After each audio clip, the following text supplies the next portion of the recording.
नमस्कार विद्यार्थी मित्रांनो, तर या लेक्चर मध्ये आपल्याला एचआरएम मधील दुसऱ्या टॉपिक मधला पुढचा पॉइंट म्हणजेच काय ह्युमन रिसोर्स फॉरकास्टिंग अँड प्रिक्रुरमेंट्स, त्यालाच मराठीमध्ये म्हणता येईल काय मानव संसाधनांची पूर्वानुमान आणि प्राप्ती किंवा मिळवणी किंवा खरेदी असे प्रिक्रुरमेंट्सला मराठीमध्ये म्हणता येईल. हे लक्षात, म्हणजेच यामध्ये काय बघायचे आपल्याला की मानव संसाधनाबाबत पूर्वानुमान काढणं आणि त्यासोबतच त्यांची मिळवणी किंवा प्राप्ती कशी करणं हे बघायचं आहे.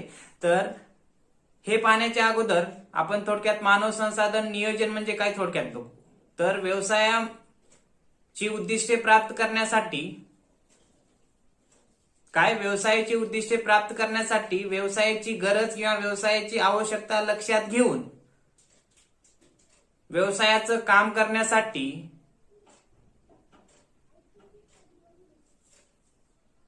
जे काही आवश्यक कर्मचारी आहेत यांना व्यवसायामध्ये सामावून घेण्यासाठी एक नियोजन केलं जाते. त्यास काय म्हणायचं तर मानव संसाधन नियोजन. म्हणजेच मानव संसाधन नियोजन ही एक प्रक्रिया आहे ज्यामध्ये काय योग्य कर्मचाऱ्याची योग्य ठिकाणी योग्य वेळी प्राप्ती करणे म्हणजेच काय मानव संसाधन नियोजन करणे. म्हणजेच काय right people, right place and right time, म्हणजे त्याला काय म्हणता येईल ह्युमन रिसोर्स प्लॅनिंग. हे लक्षात. त्यासोबतच पुढे सांगता येईल काय मानव संसाधन नियोजन हे वर्तमानासाठी तर आवश्यक आहे, त्यासोबतच भविष्यासाठी सुद्धा आवश्यक आहे. कारण भविष्यामध्ये जे काही व्यवसायाचं उद्दिष्ट किंवा मग जे काही कार्य आहे ते पूर्ण करण्यासाठी कर्मचाऱ्यांची काय आवश्यकता किती असेल आणि त्यांची कशा पद्धतीने प्राप्ती करायची भविष्यामध्ये हे सुद्धा या मानव संसाधन नियोजनामध्ये विचारात घेतलं जाते. त्यासोबतच आपल्याला पुढे काय पाहावं लागेल की मानव संसाधन नियोजनाची प्रक्रिया किंवा पद्धती हे कशा पद्धतीचे आहे. तर मानव संसाधन नियोजनाच्या दोन पद्धती सांगता येतील. एक अल्पकालीन मानव संसाधन नियोजन आणि एक दीर्घकालीन मानव संसाधन नियोजन. अल्पकालीन म्हणजे वर्तमान काळात किती कर्मचाऱ्यांची आवश्यकता आहे हे विचारात घेऊन त्यांची पूर्ती करणं म्हणजे ते अल्पकालीन मानव संसाधन नियोजन. आणि दुसरं असते काय भविष्यकालीन मानव संसाधन नियोजन. म्हणजे भविष्यामध्ये जे काही व्यवसायासाठी किती कर्मचारी लागणार आहेत ते म्हणजे काय भविष्यकालीन अनुमान काढणे कर्मचाऱ्यांच्या बाबतीत. त्यासोबतच काय कर्मचाऱ्यांची भविष्यामध्ये उपलब्धता करून देण्यासाठी, त्यासोबतच त्यांचा विकास करण्यासाठी मानव संसाधन नियोजन अतिशय महत्वाचं असते. म्हणून हे थोडक्यात प्रक्रिया सांगता येईल. कोणत्या की अल्पकालीन नियोजन मानव संसाधन नियोजन आणि दीर्घकालीन मानव संसाधन नियोजन. त्यासोबतच आपल्याला काय पुढे सांगता येईल मानव संसाधन नियोजन हे काय आहे एक स्ट्रॅटेजिक प्लॅनिंग आहे, एक व्यूहरचनात्मक नियोजन आहे. यामध्ये काय केलं जाणार आहे तर मानव संसाधनाबाबतीत किंवा व्यवसायासाठी जे काही कर्मचारी आवश्यक आहेत त्यांच्या बाबतीत पूर्व अनुमान काढलं जाते. म्हणजे स्ट्रॅटेजिक प्लॅनिंग आहे ह्युमन रिसोर्स प्लॅनिंग. आता ती स्ट्रॅटेजिक प्लॅनिंग कशा पद्धतीने आहे बघा. तर पहिल्यांदा सांगता येईल का ह्युमन रिसोर्स फॉरकास्टिंग म्हणजे म्हणजे मानव संसाधनाचे पूर्वानुमान काढणे, पूर्वानुमान. त्यासोबतच काय हे जे काही स्ट्रॅटेजिक प्लॅनिंग आहे 3 भागामध्ये विभागता येते किंवा थोडक्यात सांगता येईल. पहिला भाग म्हणजेच ह्युमन रिसोर्स फॉरकास्टिंग रिक्वायरमेंट म्हणजे मानव संसाधनाची जी काही आवश्यक गरज आहे या बाबतीत पूर्वानुमान. त्यानंतर दुसरा भाग सांगता येऊ शकते काय तर फॉरकास्टिंग ह्युमन रिसोर्स अवेलेबिलिटी. अगोदर रिक्वायरमेंट किती आहे या बाबतीत पूर्वानुमान काढलं जाते. त्यानंतर अवेलेबिलिटी म्हणजे उपलब्धता किती होणार आहे यासाठी काय पूर्वानुमान काढलं जाते. आणि त्यासोबत या दोन्ही मध्ये कंपॅरिझन केलं जाते म्हणजेच कंपॅरिझन रिक्वायरमेंट अँड अवेलेबिलिटी. हे लक्षात. म्हणजे काय ही जे काही स्ट्रॅटेजिक प्लॅनिंग आहे ह्युमन रिसोर्स प्लॅनिंग मानव संसाधन नियोजनाची जी काही जे स्ट्रॅटेजी आहे ती थोडक्यामध्ये कशा पद्धतीने सांगता येईल तर अगोदर पूर्वानुमान काढलं जाते. कशाचं की किती कर्मचाऱ्यांची कर्मचारी आवश्यक आहेत. त्यानंतर किती कर्मचारी उपलब्ध आहेत, म्हणजे रिक्वायरमेंट किती आहे, अवेलेबिलिटी किती आहे, त्यानंतर त्या दोन्हीमध्ये फरक किती आहे बघितला जातो कंपॅरिझन करून. म्हणजे किती आवश्यक आहेत, किती उपलब्ध आहेत आणि या दोघातला फरक म्हणजेच काय, कंपॅरिझन रिक्वायरमेंट अँड अवेलेबिलिटी. म्हणजेच काय, फरक बघितला जातो, किती आवश्यक आहेत आणि किती उपलब्ध आहेत. हे लक्षात, या बाबतीत पूर्वानुमान काढलं जाते, हे लक्षात.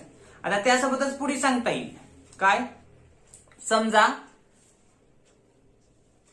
फॉरकास्टिंग केलं, पूर्वानुमान काढलं, हे लक्षात, की व्यवसायामध्ये किती कर्मचाऱ्यांची आवश्यकता आहे हे पूर्वानुमान काढलं. आणि त्या पूर्वानुमानावरून लक्षात आलं काय, की कर्मचाऱ्यांची जी काही गरज आहे, जेवढी डिमांड आहे, जेवढी व्यवसायाला मागणी आहे कर्मचाऱ्यांची, तेवढी सप्लाय झाली, हे एक पूर्वानुमानामध्ये आपल्याला निश्चित होऊ शकते. म्हणजेच काय, जे काही मानव संसाधन पूर्वानुमान आहे त्यामध्ये आपल्याला काय दिसून येऊ शकते, की जेवढे कर्मचाऱ्यांची डिमांड आहे तेवढीच सप्लाय होणार आहे.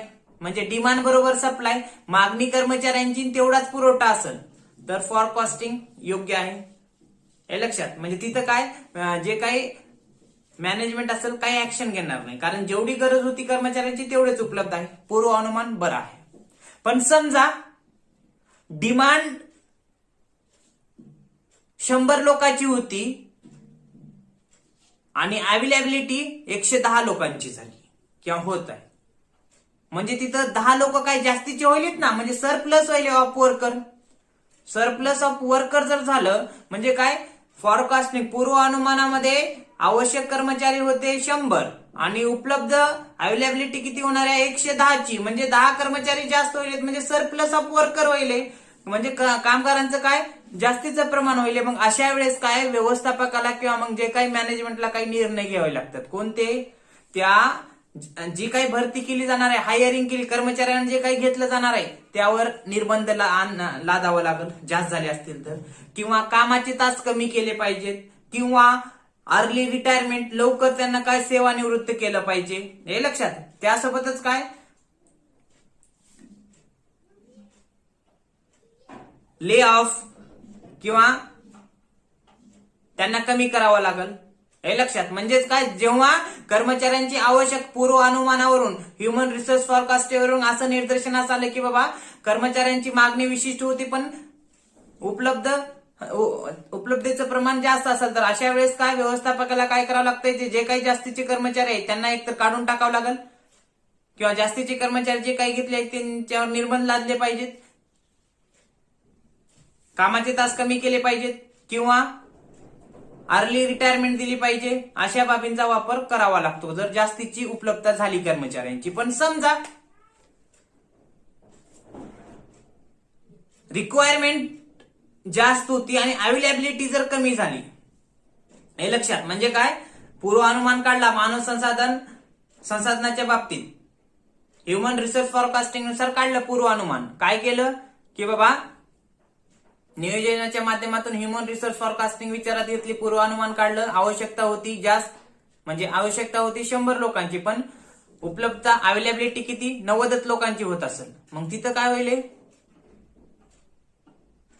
कमी होईल ना, कर्मचारी कमी पडत आहेत. मग अशा वेळेस काय करावं लागते, मॅनेजमेंटला रिक्रुटमेंट घ्यावं लागते, भरती करावी लागते, सिलेक्शन करावं लागते, हे लक्षात. म्हणजेच काय, ह्या फॉरकास्टिंग ह्युमन रिसोर्स मध्ये किंवा मग ह्युमन रिसोर्स फॉरकास्टिंग मानव संसाधनाच्या पूर्वानुमानामध्ये काय केलं जाते, कर्मचाऱ्यांची आवश्यकता किती आहे आणि उपलब्धता किती आहे याचा विचार केला जातो, हे लक्षात. त्यासोबतच पुढे सांगता येऊ शकते, जर मागणी जेवढी आहे तेवढा सप्लाय होत असेल कामगारांचं तर ते योग्य आहे. पण समजा मागणी जास्त असेल आणि कामगारांची संख्या, डिमांड कमी, म्हणजे मागणी जास्त आहे पण सप्लाय कमी आहे, मग अशा वेळेस काय होऊ शकते, व्यवस्थापकाला रिक्वायरमेंट अधिकची करावी लागेल, म्हणजे रिक्रुटमेंट करावी लागेल, सिलेक्शन करावं लागेल, हे लक्षात, ही बाब करावी लागेल. जर समजा सरप्लस झालं वर्करचं, मागणी कमी होती पण सप्लाय जास्त झाला, मग अशा वेळेस काय, जे काही जास्तीचे लोक आहेत त्यांना कमी करावं लागेल, किंवा मग जे काही हायरिंग करण्याचं प्रमाण आहे, कामगारांना व्यवसायामध्ये सामावून घेण्याचं प्रमाण आहे भरती करण्याचं प्रमाण आहे ते कमी करावं लागेल, कामाचे तास कमी करावं लागेल, म्हणजे निर्बंध लादावे लागते. हे लक्षात हे सांगता येऊ शकते. त्यासोबतच पुढे सांगता येईल काय की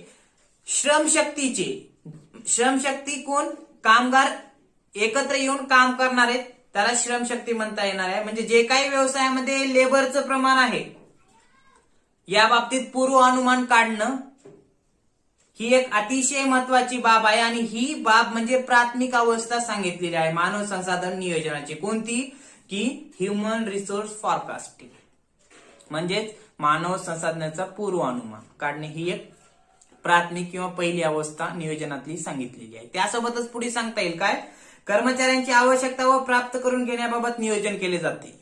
म्हणजे या फॉरकास्टिंग मध्ये काय केले जाते, कर्मचाऱ्यांची आवश्यकता किती आहे व्यवसायासाठी, रिक्वायरमेंट किती आहे, आणि त्यासोबतच अवेलेबिलिटी उपलब्धता किंवा प्राप्ती कशा पद्धतीने करता येईल या बाबतीत हे मानव संसाधन पूर्वानुमान आहे हे सांगता येऊ शकते.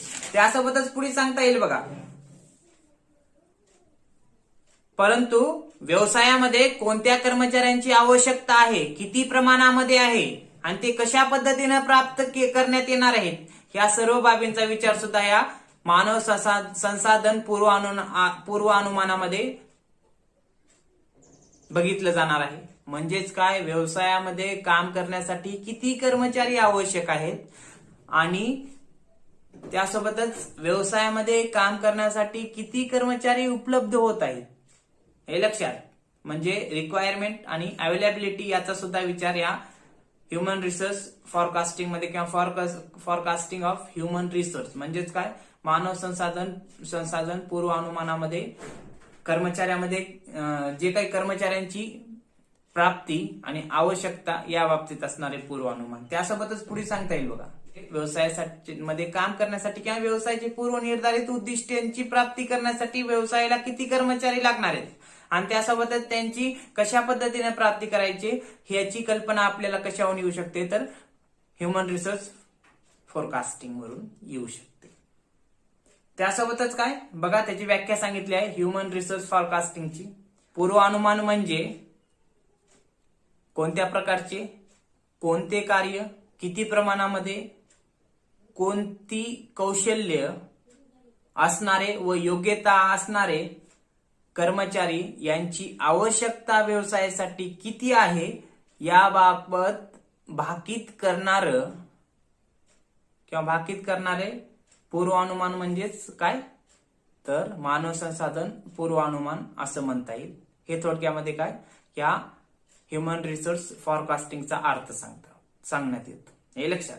त्यासोबतच आपल्याला काय पुढे विचारात घ्यावं लागेल, अगोदर पूर्वानुमान केलं जाते. पूर्वानुमान कशा बाबतीत असते की बाबा व्यवसायामध्ये काम करण्यासाठी किती कर्मचाऱ्यांची आवश्यकता आहे आणि त्यांची प्राप्ती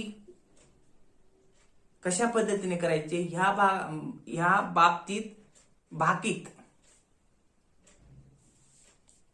करणारे जर कोणी असेल तर ते काय असते मानव संसाधन पूर्वानुमान असते.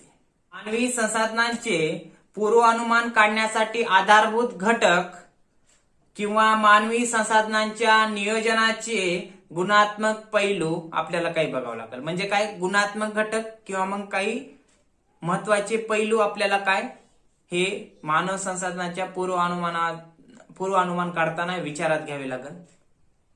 तर हे आपण पुढल्या लेक्चरमध्ये घेणार आहात. ओके.